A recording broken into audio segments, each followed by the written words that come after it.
눈썹화 거상 수술을 하는 거예요. 네. 그 말은 눈썹 아래쪽에 이제 처진 피부를 이렇게 잘라내버리는 거죠. 네. 잘라내고 나니까 눈이 다시 시원해졌네? 이 말을 쓸 필요가 없는 거죠. 네. 그러면 어떻게 될까요? 올라갔던 눈썹이 점점점 원래 위치로 돌아오게 되겠죠. 그러면은 눈썹 아래쪽에 있는 피부가 다시 내려오게 되다 보니까 수술 전이랑 똑같이 눈 피부가 다시 처졌네? 이렇게 미간을 찌푸리면은 눈과 눈썹 사이가 가까워지죠. 그럼 인상이 사나워지잖아요. 이렇게 하면은 수술하고 나서 제일 듣기 두려워하시고 제일 듣기 싫어하시는 말이 뭐냐면 인상이 나빠졌다라는 말 제일 듣기 싫어하세요. 눈과 눈썹 사이 피부를 잘라주면은 어떻게 될까요? 당연히 눈이랑 눈썹이 가까워지겠죠. 네. 예. 나이가 들면 눈꺼풀이 처지는 게 맞아요. 눈꺼풀 처지죠. 많은 사람들이 눈꺼풀이 처지더라고요. 아, 어쩔 수 없이 뭐 세월이 흐르면은 누구나 다 처지죠, 사실은. 네. 눈꺼풀이 처지면 막 눈도 무겁고 맞아요. 앞도 잘 안 보이고 나이도 너무 들어 보이고 그래서 이거 해결하고 싶은데 눈썹 파거상 이런 얘기 많이 하더라고요. 눈썹 파거상을 절대 하지 말라 이런 얘기가 있던데. 당연히 해도 되죠. 엄청 좋은 수술이에요. 간단하고 수술 비용도 그렇게 비싸지 않다 보니까 그냥 쉽게 하시려고 하는 경향이 있는데 근데 그렇게 하시면 안 돼요. 눈썹화 거상술을 했을 때 효과적일 수 있는 분들이 좀 한정적이에요. 그러다 보니까 모든 그 말에 하지 말라는 말 앞에는 가로가 하나 숨겨져 있죠. 무턱대고 하지 마세요. 무턱대고 하시면 안 돼요. 내가 눈썹화 거상술을 했을 때 예뻐질 수 있는 눈인지를 판단을 해줄 수 있는 병원에 가서 하시면은 후회하실 일 없습니다. 근데 또 이게 있어요. 눈꺼풀 처짐을 해결할 수 있는 수술이 또 많아요. 상안검 수술, 또 이마 거상술, 마지막으로 이제 눈썹화 거상술, 여러 가지 다양한데 각각마다 적합한 눈들이 있습니다. 오늘 이 영상을 보시면은 다 알아가실 수 있어요. 일단 눈썹 파거상이 뭔지부터 눈썹화 거상이라는 게 눈썹화, 그러니까 말 그대로 우리 눈썹 아래쪽에서 거상이 이제 들어 올린다는 말이거든요. 그러니까 눈썹 아래쪽에서 윗눈꺼풀 피부를 들어 올리는 거예요. 어떻게 수술을 하게 되겠냐면 피부가 처진 거를 올리는 수술이라고 그랬잖아요. 그럼 그만큼의 남는 피부가 있다는 거잖아요. 그만큼을 이렇게 잘라내서 눈꺼풀 처진 양을 해결해 주는 수술. 그게 눈썹화 거상 수술이죠. 이제 그렇게 이제 올려붙이면은 처진 눈꺼풀이 해결이 되는 거죠? 그쵸. 눈꺼풀이 처져서 이제 눈뜨기가 불편하셨거나 이제 시야가 가려지죠. 왜냐면 우리가 안구가 창문이라고 친다면은 눈꺼풀은 커튼 천인 거예요. 그 커튼 천이 창문을 가려버리니까 잘 안 보이는 거예요. 근데 그 커튼 천을 잘라내가지고 위로 붙여줘 버리니까 위아래로 움직이니까 약간 블라인드 됐다. 그쵸. 그러다 보니까 그게 이제 시야가 확 트이는 거죠. 이 수술이 왜 안 좋다고 얘기하는 그 눈썹화 거상의 단점이 있어요. 네. 근본적인 해결책이 안 된다는 건데 그 말이 무슨 말이냐면 첫 번째는 원래 가지고 있는 그 비대칭성을 교정할 수가 없고 오히려 좀 부각돼 보일 수가 있다는 단점이 있습니다. 위아래 세로폭도 약간 좌우가 조금씩 다르고 가로폭도 다 조금씩 달라요. 그리고 동공이 보이는 크기도 약간씩 조금씩 다르고 그런 것들이 피부가 처져 있으면은 조금 가려져 있겠죠. 걔를 시원하게 걷어버려요. 짠 보세요. 이렇게 오픈해버리면은 비대칭이 더 심해 보일 수가 있다는 거죠. 그런 근본적인 눈의 비대칭성은 눈썹화 거상술로만은 교정하기 어렵다는 게 첫 번째 단점이고요. 두 번째는 안검하술을 교정할 수가 없어요. 안검하술이라는 게 뭐냐면 원래부터 이제 눈뜨기가 되게 힘드신 분들이 있어요. 내가 눈을 이렇게 부릅뜨면은 이렇게 부릅 떠져야 되고 그리고 그냥 평소에 이렇게 눈을 뜨고 있어도 안구 중에 검은 동자가 꽤 많이 보여야 되거든요. 우리 검은 동자가 이 윗눈꺼풀, 속눈썹이 있는 이 윗눈꺼풀에 1에서 2mm 정도만 가려져 있으면은 예쁘다고 느끼게 되고 이상적이라고 느끼게 돼요. 근데 그게 한 반쯤까지도 가려져 있는 분들이 있어요. 그 말은 뭐냐면 내가 원래 눈 뜨는 힘 자체가 좀 약하다는 거죠.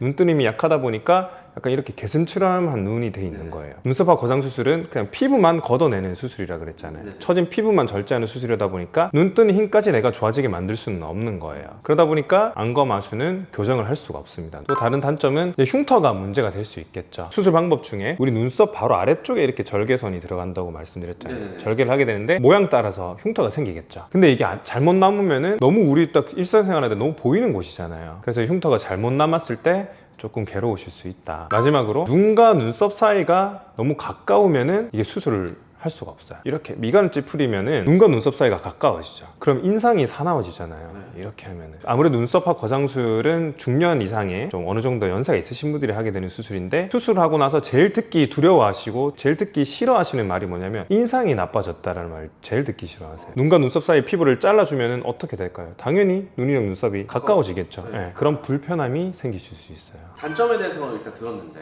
장점은 어떤 게 있어요? 먼저 첫 번째로 비교적 수술이 간단해요. 아까 말씀드렸던 것처럼 눈썹 아래쪽을 기준으로 삼는다 했잖아요. 그럼 그 절개선을 디자인을 하고 윗눈꺼풀이 처진 양만큼만 잘 재단을 해서 잘 봉합만 예쁘게 해주면 끝나는 수술이다 보니까 비교적 수술 방법이 간단하고 수술 시간도 짧습니다. 얼마나 짧아요? 양쪽 다 해서 한 1시간 내외면 끝이 나요.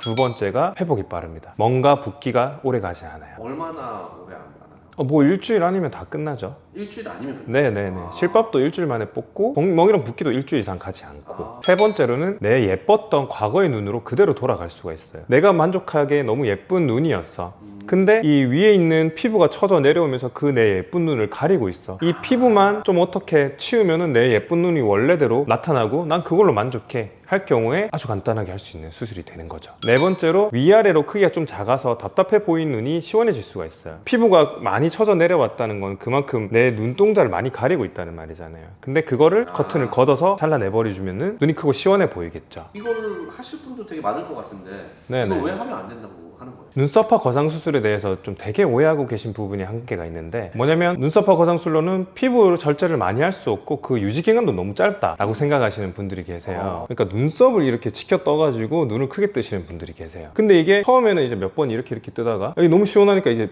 이 고정이 돼버린 거야. 눈을 시원하게 뜨는 게 고정이 돼버린 상태에서 내가 눈썹화 거상 수술을 하는 거예요. 네. 그 말은 눈썹 아래쪽에 이제 처진 피부를 이렇게 잘라내버리는 거죠. 네. 잘라내고 나니까 눈이 다시 시원해졌네? 이 말을 쓸 필요가 없는 거죠. 네.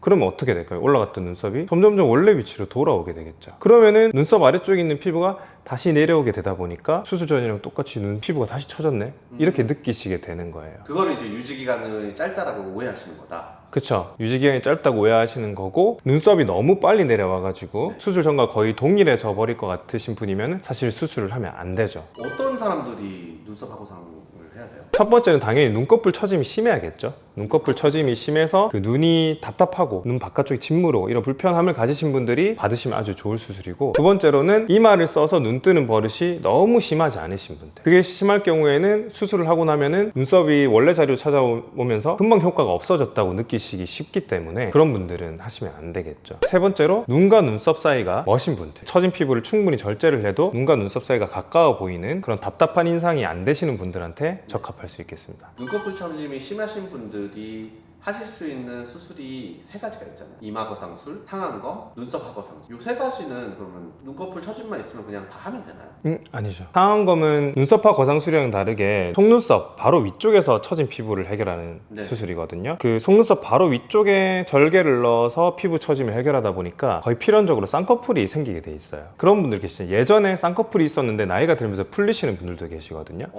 그리고 혹은 쌍꺼풀 없이 몇 년 살았는데 지금 좀 쌍꺼풀이 한번 있는 눈을 한번 가지고 싶어.